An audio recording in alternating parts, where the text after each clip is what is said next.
I'm Angie. And this is the A's Have It, a monthly book review of a different novel from the Piqua Public Library's collection. This month we did Then She Was Gone by Lisa Jewell. It was interesting. Yes. It was okay. Interesting. I don't want to spoil anything, so we're going to be very careful how we talk about everything. I didn't think it was as much of a suspenseful book as I had thought it was going to be, which surprised me. The synopsis kind of gave it away, like the little blurb in the front flap of the cover. It kind of gives it away. Did you feel like it was predictable? A lot of the reviews said I knew exactly what was going on fairly early. Yeah, I was about halfway through it, not even halfway through it, and I looked at my boyfriend and I was like, this is what's going to happen.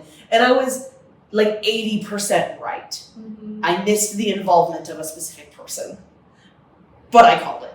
Yes, I thought it was very predictable, which I think some of it was because there were so many points of view. Had it just been one point of view, if it was a character who didn't know what was going to happen, it would have left more suspense and left us wondering. Yeah. But because there were so many points of view, we knew right away so many clues as to what was going to happen.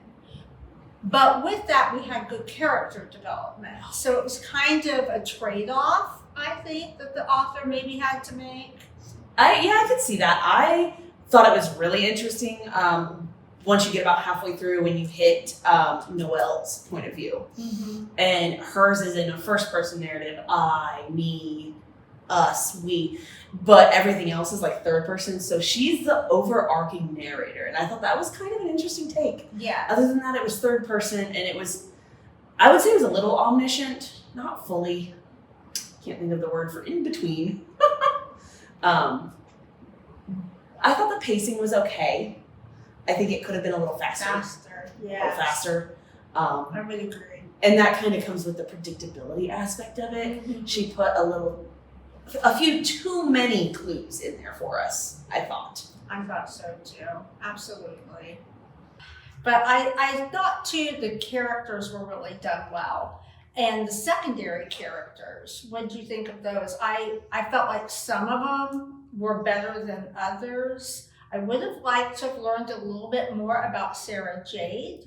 Me too. I think that was a missed opportunity. I think she's a bit of a mystery. I feel like we could have seen a lot more of her with the main character, Laurel, while everything was kind of unraveling and Laurel was discovering things. I think it would have been interesting to see her kind of work with Sarah Jade on that, because Sarah Jade obviously had her thoughts and her reservations about her father.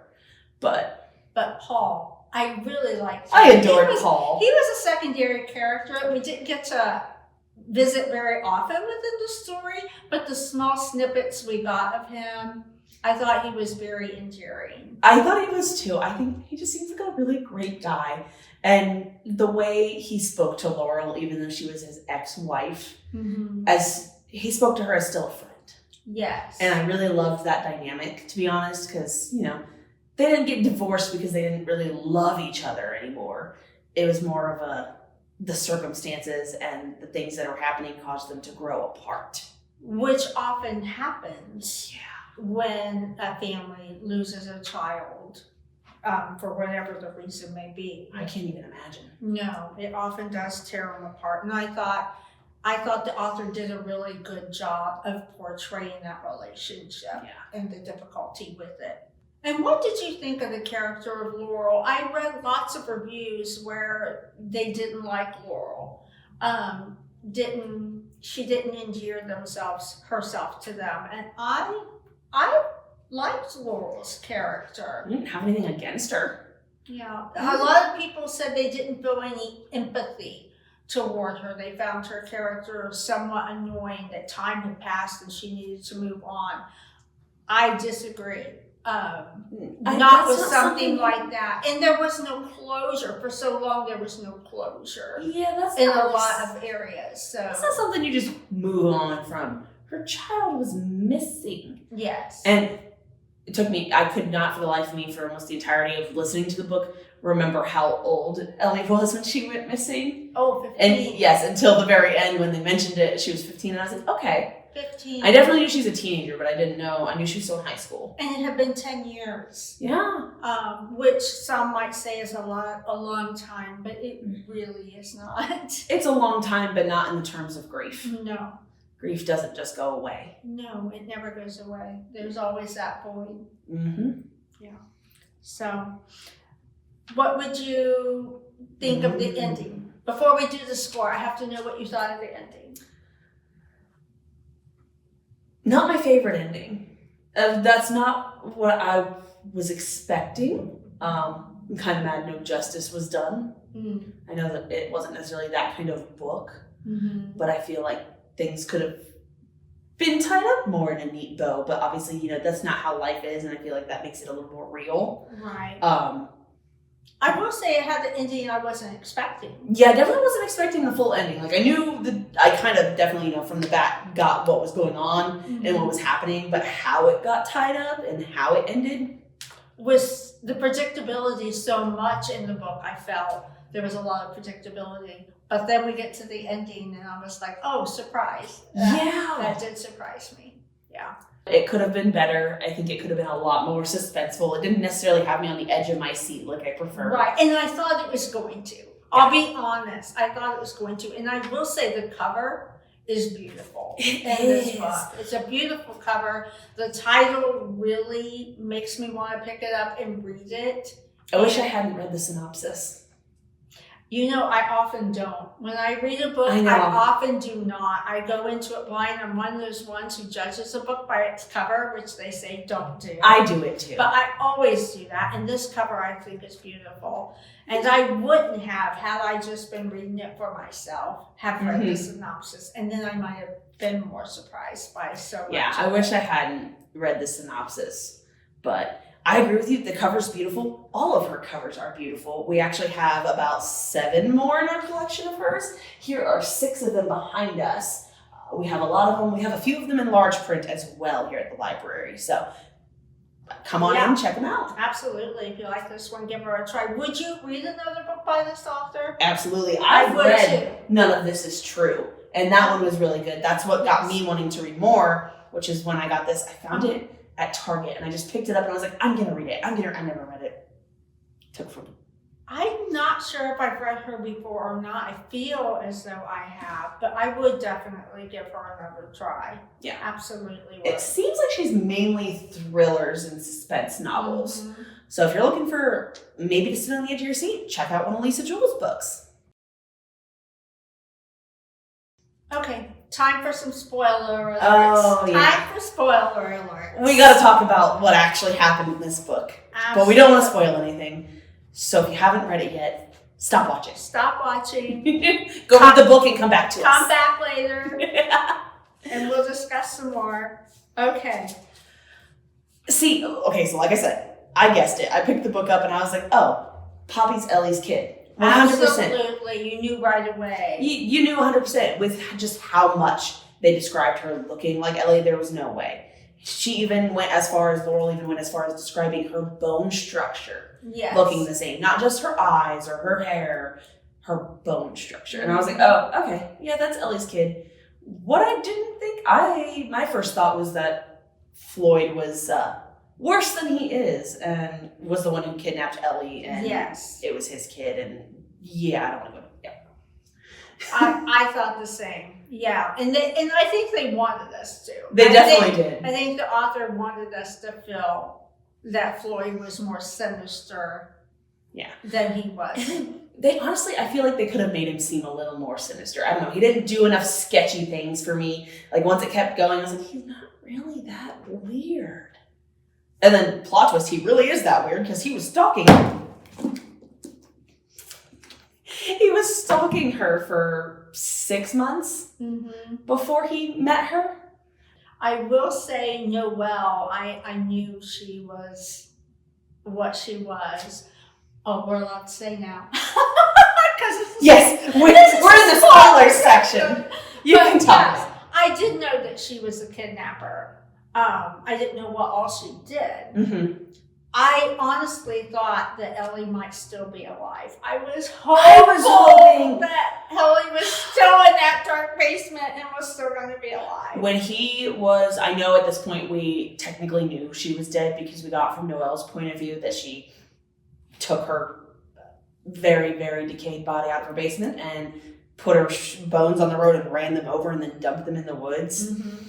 So we knew that. But the very end, when we're watching Floyd's video, when Laurel's watching Floyd's video, where he's explaining everything and how it got to this point before he goes and tragically kills himself, I was really, really hoping that he was going to be like, yeah, your daughter's still alive. Really hoping he was going to say that Ellie was still alive, even though I knew she was dead. Yeah. I was holding out hope. I was like, come on, give me one last plot twist one more time. I really wanted her to be alive. Then whose bones would it have been? I don't know. I don't know. Yeah, I will say that Noelle's character, I thought she really made her creepy. Yeah, she did a good job writing her from her point of view. I thought so. And the narrator did a good job acting it out. She enhanced it. Especially when she was reading as Ellie, and she was talking about specifically like when she was in Noelle's basement, and she was talking about how, you know, she knows Noelle's moods. When she comes down, like she can tell by the way she's walking and the way she comes down the stairs, like, okay, you don't want me to talk, you just want to complain. You just want to talk to me and make me listen. So I'm not gonna say anything else, it's just gonna make matters worse. Like I thought it was written really well. And I also liked the part where she talked about Ellie's relationship that she began to have with Noelle. We see two different sides of that relationship. Mm-hmm. One as a tutor, where she starts to creep her out later, and then as a kidnapped victim. What is that term they use? Stockholm syndrome. Yes. Where she's getting to care about Noelle. Care about her. And then she's like, I can't feel this way. You know, she's read about that and she knows what it is. And that she had to be cautious of those feelings. The ending. I did not expect the ending. Mm-hmm. It was the one twist I did not see coming, really. I don't know what I expected. I guess maybe for Floyd to get arrested, maybe Noelle to pop back up like, hey, I'm still alive, or maybe they went on like a manhunt for her or something. I didn't expect her to, one, be dead. No. And I did not expect Floyd to give up Poppy and just go kill himself. And I kind of thought Floyd probably killed her in a fit of rage. And then to find out, no, it was just an accident. Yeah. But once Laura was reading the letter, I did kind of think he was going to commit suicide because he gave himself away. Like, yeah, it was a confession. Yeah, because he knew he'd get in trouble of some kind. He knew at some point, yes, it was 4-ish years after the fact. His daughter was like 3 or 4, I think, when Noelle, quote unquote, dumped her with him. So it was like 4 years after the fact, you know, and he's already been dead and he's still gonna get in trouble. Yeah. And if he hadn't have just walked out the door. See, he walked out the door. He said goodbye. Yes, and goodbye. And he told her goodbye. And that was a flag to me. And if he had left her a letter to find later, which would have gave him time maybe to leave the country, but no, he directed her right to it. So that's why I kind of thought it was going to go in that direction. But I just feel for Poppy. Yeah, I really do feel for that poor girl. They allude to the fact that she's going to be okay, that she's a strong young girl. Mm-hmm. I think they wanted us as a reader to feel like, yes, don't worry about her. She's going to be okay in spite of it all. Especially with how smart she is and how mature she was for her age. Mm-hmm. I think she was 9 is what he said. Yeah. And they kind of made her out to be like this cute little young woman. Yeah, even though she was this little girl. And I just... What did you think about Laurel not telling her the truth about what happened?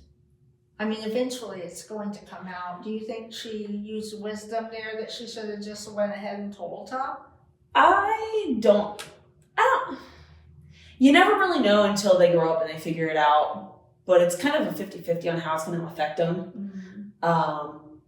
I can see why she didn't tell her the whole thing about Noelle kidnapping her real mom. She did tell her, Ellie's your mom, and then she did tell her dad killed herself. The only thing she left out was that she was, and they don't know her father, they told her that, was that Ellie was kidnapped. Kidnapped, and what happened to her. Yeah. And I feel like that's not something that she really needed to know. Yeah. I think the things that directly affected her, she did. And affected her in the present, really, she knew. They told her. And so I just think they would have overwhelmed her and they didn't need to tell her that. So I don't. And it's all in the news. When she gets a little older, she would know the facts and what really happened. All she's got to do is search her name. She's got a lot of family there that would help her. Mm-hmm. Yeah. I wish we would have gotten to see Hannah, not Megan, Hannah and Jake with Poppy. Mm. That's their niece. That's their sister's child. And I really would have liked to see that dynamic play out just a tiny bit. Like, give us a little snippet of them at Hannah's wedding. I just thought we didn't talk about Blue. Oh, Blue, yeah. What did you? That is the one part of the storyline that I just thought was kind of out of nowhere. Off. Yeah, that was out of nowhere. Yeah. And they didn't really they mentioned Jake. Obviously, she has a son. His name's Jake. They mentioned him in that regard, and the fact that he doesn't really come to many things and stuff because of Blue, because Blue's so introverted. I'm wondering now if there's more of a reason why Blue wasn't coming to things, and maybe it's a bit that she was a bit of an empath, and maybe she seemed to be like a little bit psychic, if you believe in those things. And I feel like there might be more to that, but I kind of forgot about it. That kind of came out of left field. It was so out of left field. Especially because Floyd didn't give me any weird vibes. Like, the way they were writing him, he was the sweetest, and he reminded everybody of Paul.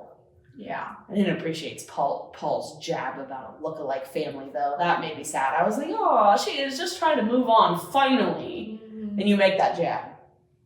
But it must have been very obvious. And I think that the author wanted us to realize how obvious it was at that point. Oh, yeah. And especially because, in his confession there, Floyd mentions how he stalked Paul a little bit and found where he shops and started, building his wardrobe to be like Paul's, right, so he could catch Laurel's attention.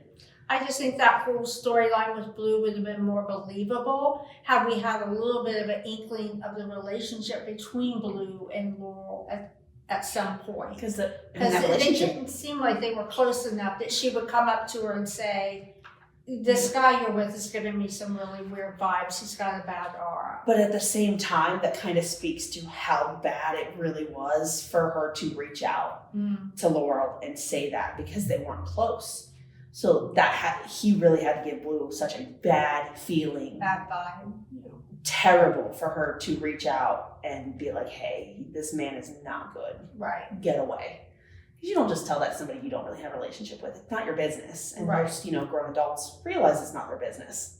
And especially a girlfriend of your son. No, she probably wouldn't have wanted to touch that with a 10-foot pole unless she was really worried. Right. Really worried. The epilogue. That's the last thing I wanted to talk about. The epilogue made me almost cry. It was so sad when they found that random lady. They don't name the lady or the cop. For a second, I thought the cop was going to be Poppy and that we were like way in the future, but it wasn't. But they found the letter from Ellie in one of the books at the Red Cross station. If only somebody had found that just a little bit sooner. Yeah. I know it's been 10 years since she had passed, but that closure could have happened a little bit sooner, and all of this probably would not have happened. Mm-hmm. But at the same time, then she never would have found Poppy. Well, she probably would have found Poppy. It was heartbreaking. That letter was very heartbreaking. It was. And I was like, that was just unnecessary. But Ellie tried so many times to get someone's attention through the window and make it, makes me mad that Laurel, I'm sure it probably wasn't there and it was probably recovered in dust now. And logically makes no sense for Laurel to have found it. But when she wrote help me or help Ellie on the window in the dust, I was like, and Laurel mentions how often she had walked by there. I know. And maybe noticed the flowers and things around the basement windows, but didn't notice that. She was right there. She was 2 blocks away the entire time. Yeah, very moving. The ending was. It was an alright book. It was. Yeah. Oh, I would definitely read her again. So for any one of you out there who reads it, let us know what you think of the book. Give us some comments. Let us know what you think, not only of this book, but of the author. Yeah, if you read any of our other books, let us know what you think. And next month, we are going to be reading Horns by Joe Hill, if you want to read along. Yes, we're getting in the mood for spooky season, so we're reading something a little supernatural. We're going to see how that goes. I hope it does not scare the pants off of me. It's not the genre that either one of us reads Not really. very often. I like to be on the edge of my seat, but I prefer not to be scared out of my pants. So we'll see how this goes. Yeah, read it with us. Read along with us, and you can watch the review in October.